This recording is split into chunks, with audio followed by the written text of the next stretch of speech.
మాఘపురాణం 17వ అధ్యాయంలో ఒకప్పుడు ఇంద్రుడు ఒక ముని భార్యను మోహించి ఆమెను అనుభవించి శాపం పొందాడు. ఆ శాపం వలన అతనికి గాడిద ముఖం వచ్చింది. సిగ్గుతో అతను పద్మగిరి గుహలో దాక్కున్నాడు. దేవతలు శ్రీ మహావిష్ణువును ఆశ్రయించి ఇంద్రుని శాప విముక్తి గురించి అడిగారు.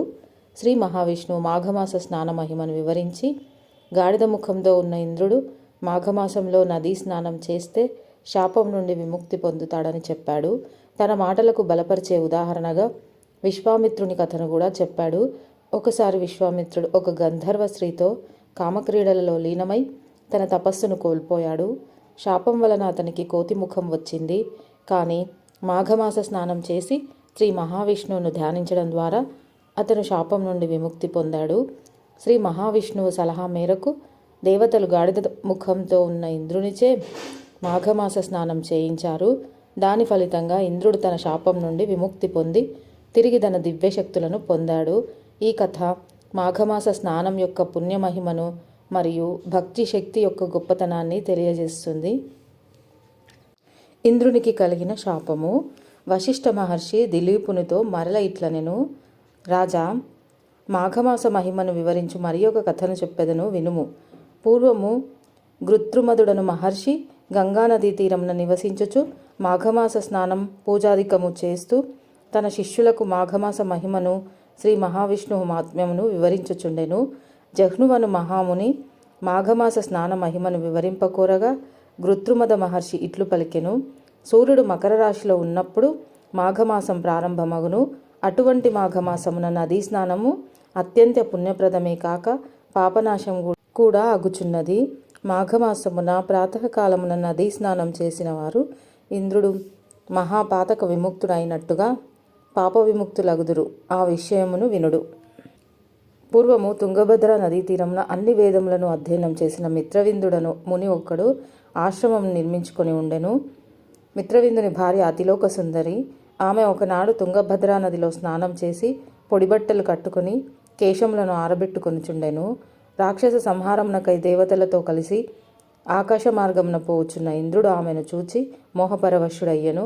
ఆమెను ఎటులనైనా పొందవలైనని నిశ్చయించుకొనెను.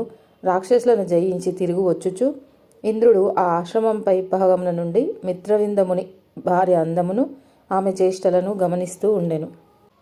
మిత్రవిందముని తెల్లవారుజామున శిష్యులను మేల్కొల్పి వేద పఠనం చేయింపవలైనని తనున్న పర్ణశాల నుండి బయటకు వెళ్ళెను.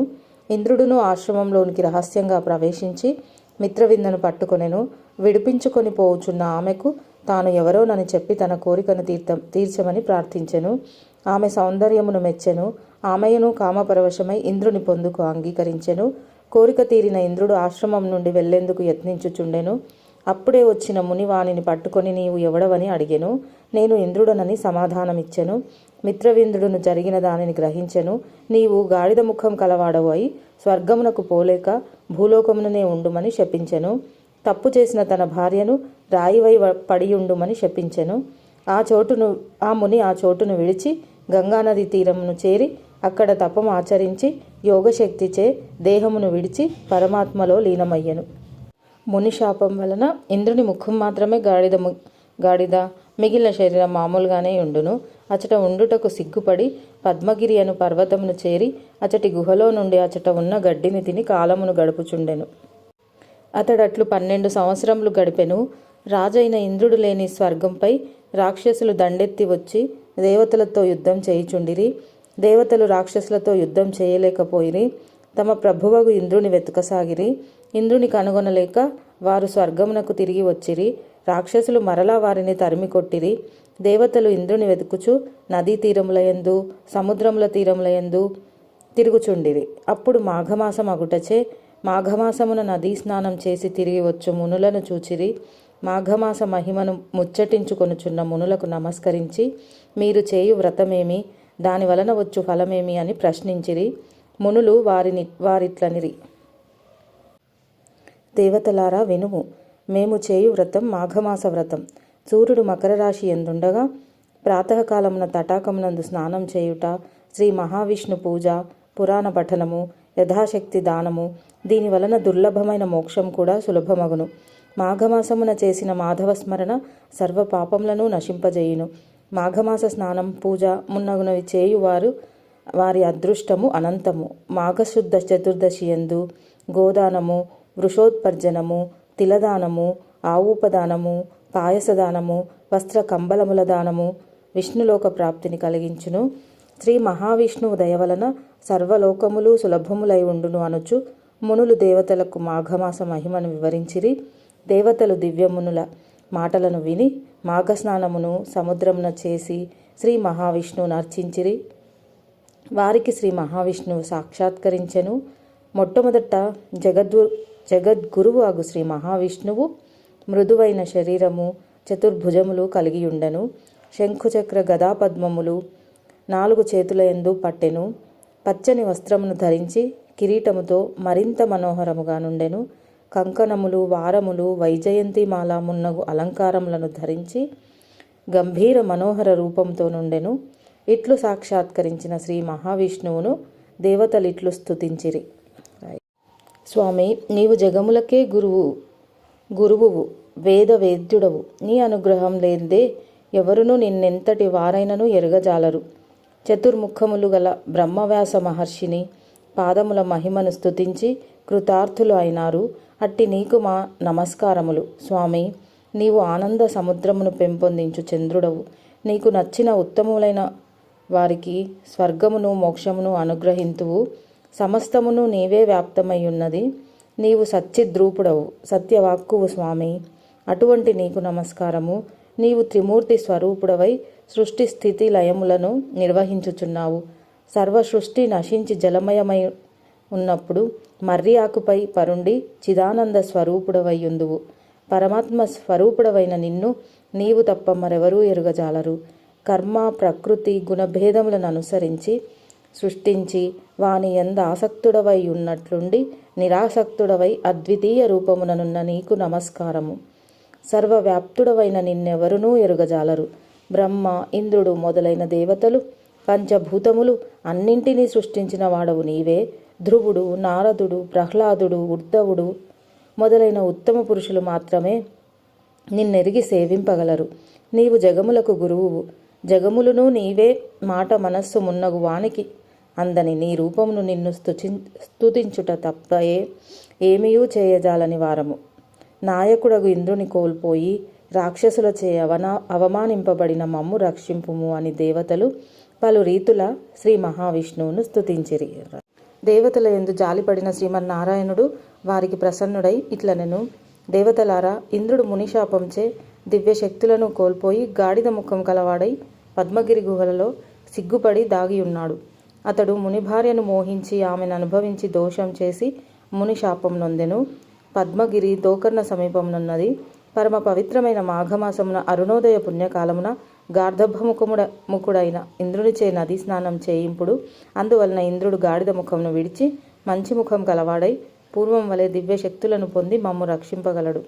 కావున మీరు వానిచే మాఘమాస అరుణోదయ పుణ్యకాలమున నదీ స్నానం చేయింపుడని చెప్పాను. దేవతలు శ్రీ మహావిష్ణువు మాటలు విని విస్మితులైరి. స్వామి, మునిశాప పీడితుడైన ఇంద్రుడు కేవలం మాఘ స్నానంచే స్వగ్ధుడగునా? విచిత్రముగానున్నదని పలికిరి. అప్పుడు శ్రీమన్నారాయణుడు, దేవతలారా, మాఘమాస స్నాన మహిమను ఎరగకపోవుటచే ఇట్లంటిరి. నేను చెప్పినట్లు చేసినచో ఇంద్రుడు యథా పూర్వరూపమును పొందుటలో ఆశ్చర్యము సందేహము అక్కర్లేదు. పూర్వం విశ్వామిత్ర మహర్షి ఇంద్రుని వలె పాపమును చేసి కపిముఖుడై మాఘస్నానం చేసి పూర్వస్థితి పొందెనని చెప్పాను. ఆ మాటలకు దేవతలు మరింత ఆశ్చర్యపడిరి. ఆ వృత్తాంతమును చెప్పమని శ్రీమన్నారాయణుని కోరిరి. అప్పుడు విష్ణువిట్లు పలికెను, వినుడు. పూర్వం విశ్వామిత్ర మహర్షి భూప్రదక్షిణం చేయుచు గంగా తీరమునకు వచ్చెను. మాఘమాస కాలం అగుటచే గంధర్వులు తమ భార్యలతో కలిసి గంగా స్నానం చేయవచ్చిరి. అట్లు వచ్చిన దంపతులలో ఒక గంధర్వుడు మాఘమాసమున నదీ స్నానం చేయుచు భార్యను కూడా నదీ స్నానం చేయుటకు రమ్మని పిలిచెను. భర్తతో భూలోకమునకు వచ్చి గంగా తీరమున చేరిన ఆమె, ఈ చలిలో నాకు ఈ చన్నీటి స్నానం బాధాకరము, నేను స్నానం చేయజాలను. మీకు ఆ శక్తి ఇష్టం ఉన్నచో మీరు చేయుడని గంగా స్నానమును నిరాకరించెను. గంధర్వుడు ఎంత చెప్పినను అతని భార్య భర్త మాట వినలేదు, స్నానం చేయలేదు. గంధర్వుడు మిగిలిన వారితో కలిసి స్నానం చేసెను. గంధర్వుడి భార్య మాఘస్నానం దూషించి నిరాకరించుటచే ఆమె దివ్యశక్తులను కోల్పోయెను. స్నానం చేసి తిరిగి వచ్చి తమ లోకమునకు తిరుగు వెళ్ళు సందడిలో గంధర్వుని భార్యను మిగిలిన వారు గమనించలేదు. దివ్యశక్తులతో గంధర్వులు తమ లోకములకు వెళ్ళిరి. గంధర్వుని భార్య గంగా తీరమున దివ్యశక్తులను కోల్పోయి అసహాయురాలై తిరుగుచుండెను. ఆమె అడవిలో తిరుగుచూ విశ్వామిత్రుడు ఉన్న చోటుకు వెళ్ళి వయ్యారంగా క్రీగంట చూసెను. ఆమె అందానికి యవ్వనానికి విశ్వామిత్రుడు తన్మయుడై ఆమెను ప్రేమించుటచే ఇద్దరూ కామక్రీడలలో తేలియాడుచుండగా మరల ఆ గంధర్వుడు తన భార్యను వెతుకుచూ వచ్చి చూడగా విశ్వామిత్రుడు గంధర్వ స్త్రీ క్రీడించుచుండిరి. ఆ దృశ్యమును చూచి మండిపడుచు తపస్వివై ఉండి కూడా ఇలా కామతృష్ణ కలవాడవైనందున నీకు కోతిముఖం కలుగుగాక అని విశ్వామిత్రుని పాషాణమై పడి ఉండమని భార్యను శపించి వెళ్ళిపోయినాడు. విశ్వామిత్రుడు చేయింది లేక వానరముఖం కలిగి ఉండగా నారదుడు ఆ విషయం తెలుసుకొని విశ్వామిత్రుని వద్దకు వచ్చి, విశ్వామిత్ర, క్షణభంగురమైన తుచ్చ కామవాంఛకులోనై నీ తపశ్శక్తి అంతా వదులుకున్నావు. సరే లెమ్ము, గంగానదిలో స్నానం చేసి నీ కమండలంలో గంగాచలం తెచ్చి ఈ పాషాణంపై చల్లుము అని వివరించగా విశ్వామిత్రుడు గంగా స్నానం చేసి విష్ణువును ధ్యానించి కమండలముతో నీరు తెచ్చి పాషాణంపై చల్లగా ఆ రాయి పూర్వం గంధర్వ శ్రీరూపం పొంది గంధర్వలోకమునకు వెళ్ళిపోయెను. పూర్వరూపం నొందిన విశ్వామిత్రుడు తపస్సునకు వెళ్ళిపోయెను. దేవతలారా, మాఘస్నానము మహిమ మాటలకు అందదు, చాలా గొప్పది. కావున మీరు గాడిద ముఖం కలిగి సిగ్గుపడి పద్మగిరిలోనున్న ఇంద్రునిచే మాఘస్నానంను చేయింపుడు. అప్పుడు అతనికి శాప విముక్తి అగునని శ్రీమన్నారాయణుడు దేవతలకు ఇంద్రుని శాప విముక్తికి ఉపాయమును సూచించెను.